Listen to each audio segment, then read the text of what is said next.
கடவுள் டிவி நேயர்களுக்கு அன்பான வணக்கம். அடியேன் திருமயிலை கற்பகலட்சுமி சுரேஷ். உங்களை ஒவ்வொரு நாளும் சந்தித்து அபிராமப்பட்டர் அருளி செய்த அபிராமி அந்தாதி நம்முடைய திருக்கடவுரின் தெய்வம், அவளுடைய அருமை பெருமைகளை, அவள் அருமை பெருமைகளை மட்டுமா ஒவ்வொரு நாளும் ஒவ்வொருவர் தேவைக்கான ஒரு தீர்வை சொல்லும் அற்புதமான பாடல். இன்று பாடல் 29. சித்தியும் சித்தி தரும் தெய்வமாகி திகழும் பராசக்தியும் சக்தி தழைக்கும் சிவமும் தவமுயல்வார் முத்தியும் முத்திக்கு வித்தும் வித்தாகி முளைத்தொழுந்த புத்தியும் புத்தியின் உள்ளே புறக்கும் புறத்தை அன்றே. ரொம்ப அழகான பாடல். சரி, இந்த 29வது பாடல் என்ன பலனை தரும் சொல்கிறதுக்கு கொஞ்சம் வருத்தமாக இருக்கா. நான் அதை பதிவு பண்ணுறேன். யாருக்காவது மனநிலை வீட்டில் சரியில்லைன்னா சைக்கலாஜிக்கல் ட்ரீட்மெண்ட் அவங்களுக்கு போகுது. ரொம்ப தெளிவாக இருந்தாங்க, வாழ்க்கையில் ஏதோ ஒரு பிரச்சனை, இல்லை யாரோ ஒருத்தருடைய இழப்பு அல்லது ஒரு நஷ்டம், ஏதோ ஒரு வலி, அதனால் அவங்களுக்கு மென்டலி அவங்க அன்ஸ்டேபிளாக இருப்பாங்க. அப்போ அவங்களுக்கு மன ரீதியாக ஒரு அவங்க சிகிச்சையில் இருப்பாங்க. குழந்தைகள் சிலருக்கு புத்தி இன்னும் வளராமல் இருக்கும், பேச்சு ஆற்றல் வளராமல் இருக்கும்.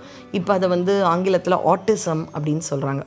ஒரு பக்கம் மருத்துவங்கள் இருக்கட்டும், அதுக்கான சிகிச்சைகள் இருக்கட்டும், அதெல்லாம் இருந்தாலும் இந்த பாடலை பெற்றோர்கள், அந்த குழந்தைகள் அல்லது வீட்டில் பெரியவங்களோ யாரோ மனநிலை பாதிக்கப்பட்டவர்கள் காதில் விழும்படி ஒரு நாளும் ஒரு 3 தடவை பாடுங்களேன். கண்டிப்பாக அதற்கான பலனை அபிராமியானவள் தருவாள். புத்திக்கும் சித்திக்கும் அவள்தான் அதிபதி என்று உரைக்கும் அற்புதமான பாடல். அதனால் அந்தளவு மனநிலை பாதிக்கப்பட்டவர்கள், ஆட்டிசம் குழந்தைகள், அவர்களுக்கு மட்டுமல்ல, நமக்கே சில சமயத்தில் மனக்குழப்பங்கள், மன சஞ்சலங்கள் எல்லாம் இருந்தும் ஏதோ ஒரு மனம் இறுக்கமாக இருக்குது, எனக்கு ரொம்ப கவலையாக இருக்குது, I am just feeling down, I am stressed அப்படிலாம் சொல்கிறீங்கன்னா உங்களுக்கான பாடல் இதுதான். இதை பாடுங்கள், மனம் தெளிவாகும். அப்படியே மனம் தெளிந்த நீரோடை மாதிரி ஆகும். தெளிந்த நீரோடை மாதிரி இருந்தால் தானே அதற்கான தீர்வை தேடுவோம். அதனால் அப்பேற்பட்ட உன்னதமான பாடல் தான் 29. சித்தியும், சித்தி அப்படின்னா அஷ்டமா சித்திகள், அது 8 பெரிய சித்திகள். மானா பெருசு, அஷ்டனா 8 சித்திகள். என்ன மாதிரி சித்திகள்?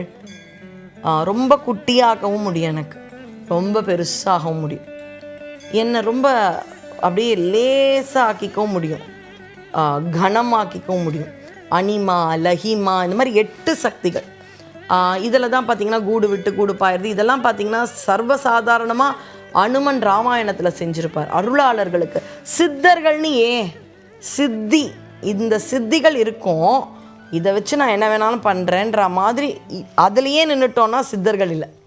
அதை துச்சமாக மதிச்சுட்டு அடுத்த லெவலுக்கு போகிறவங்க தான் சித்தர்கள். தங்கம் அவ்வளோ கிடச்சது யாருக்கு? போகருக்கு. அவர் நினச்சா வாழ்க்கையில் எல்லாருக்கும் கொடுத்து காசை வாங்கிட்டு இருக்கலாம். இல்லை, அந்த தங்கத்தை வச்சு எப்படி வரப்போகிற கலியுகத்துக்கு பலன் கொடுக்கலான் தான். அந்த தங்கம் கூட வேண்டாம், அவர் நினச்சா இரும்பை தங்கமாக்கலாம். ஆனால் அவர் அதை துச்சமாக நினச்சார். என்ன பண்ணார்? விஷத்தை பெருசாக நினச்சார்.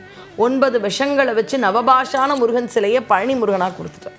அப்போ தங்கமே இரும்பை தங்கமாக்க முடியக்கூடிய சித்தர்கள் அதை துச்சமாக நினைப்பார்கள். துச்சம், இது ஒரு விஷயமா, இதெல்லாம் மெய் பொருளே கிடையாது அப்படின்னு நினைக்கக்கூடியவர்கள் சித்தர்கள். அவர்களுக்கான சித்தி யாரு? அந்த சக்தியும் அம்பிகை. சித்தி தரும் தெய்வமாகி திகழும் பராசக்தியும். சித்தி அவ்வளோ சீக்கிரத்தில் கிடைக்காதுங்க. சிலருக்கு சித்தி கிடைச்சிட்டோன்னே இந்த பிளாக் மேஜிக்கில் போய் இறங்கிடுவாங்க.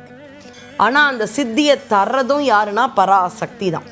சக்தி தழைக்கும் சிவமும். அந்த சக்தி கிட்ட, அந்த நமக்கு தானா அம்பிகை கிட்ட வேண்ட வேண்ட வேண்ட, இப்போ உங்களுக்கே கூட ஏதாவது ஒன்று சொன்னீங்கன்னா பலிச்சிடும். அந்த பலிக்கும் பொழுது அதில் கொஞ்சம் ஆணவத்தை கொண்டு நான் சொல்கிறதெல்லாம் பலிக்கும், உனக்கு ஏதாவது சாபம் கொடுக்கட்டுமான்னு நினச்சோன்னா அங்கே தான் நம்ம தோல்வியே ஆரம்பம்.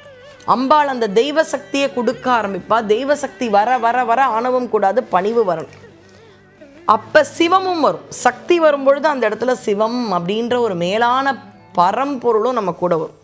தவமுயல்வார் முத்தியும், தவம் முயன்றவர்கள் எல்லாம் முக்திக்கு போல. சில பேர் தவம் இருப்பாங்க.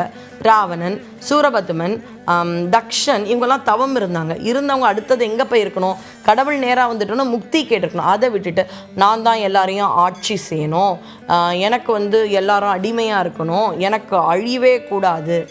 அழிவே இல்லாதது கிடையாது. ஏதாவது ஒரு வரமேனா கேடு, ஆனால் அழிவுன்றது உண்டுன்றாங்க. அப்போ தவத்தை கடவுளையே பார்த்தோம், அந்த தவத்தை வேற ஏதோ கேட்டு வீணடிக்கிறது அதுவும் கூடாது. அதை தான் தவ முயல்வார், ட்ரை பண்ணுறவங்கன்ட்டாங்க. முக்தியும் சிலர் என்ன பண்ணுவாங்க, முயன்று இறைவனை பார்த்து அல்ப விஷயங்கள் கேட்க மாட்டாங்க, முக்தி கொடுத்துருன்னு கேட்பாங்க. அதை விட உயரிய விஷயம் கிடையாது. முக்தியும் அவள், முக்திக்கு வித்தும் அவள். அது முக்தி வரணும்னா அதுக்கு ஒரு வித்து என்ன? பக்தி இருக்கணும், வழிபாடு இருக்கணும், தொண்டு இருக்கணும். அதுக்கான அந்த விதை இருக்குல்ல, அந்த விதையும் யாராம்? பராசக்தி. முளைத்தெழுந்த புத்தியும் புத்தியின் உள்ளே, அதுக்கு வரக்கூடிய புத்தி. இதெல்லாம் பண்ணிட்டோன்னே எந்த புத்தி? இப்போ மனநிலை இல்லாதவங்களுக்கு சாதாரண நல்ல புத்தின்னு எடுத்துக்கலாம். ஆனால் இங்கே முத்திக்கும் வித்தும் வித்தாகி முளைத்தெழுந்த புத்தியும்னு சொல்லும் பொழுது தவத்தால் வரும் புத்தி எதுனா ஞானம். அடுத்தது ஞான நிலைக்கு போயிடணும்.